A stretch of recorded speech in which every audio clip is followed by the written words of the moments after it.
कार्डियोलोजीभित्रका धेरै भागहरू होलान्, तर कार्डियोलोजिस्टसँग जोडिएको क्याथ ल्याब हृदयघातको बिरामीलाई उपचार गर्ने ठाउँ भनेर पनि बुझ्ने गरिन्छ। यहाँले भन्ने गर्नुहुन्छ यो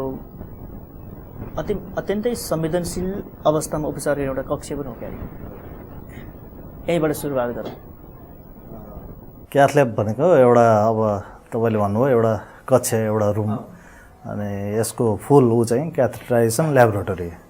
यसमा हामीले हृदयघात मात्र होइन, यसमा हृदयघात चाहिँ प्रमुख हो, जसमा हामीले एन्जियोप्लास्टीहरू गर्छौँ, एन्जियोग्राम गर्छौँ, त्यसपछि स्टेन्ट हाल्ने प्रक्रिया एन्जियोप्लास्टी, प्लस त्यसमा चाहिँ हामीले हार्ट ब्लक भएका, मुटुको धड्कनहरू कम भएकाहरूलाई गर्ने, पेसमेकर जडान गर्ने, प्लस इपी ल्याब पनि त्यसैसँग क्याथ ल्याबसँगै हुन्छ, एब्लेसनहरू गर्ने र डिभाइस क्लोजरहरू, यी सबै प्रोसिजरहरू हामी क्याथ ल्याबमा गर्छौँ।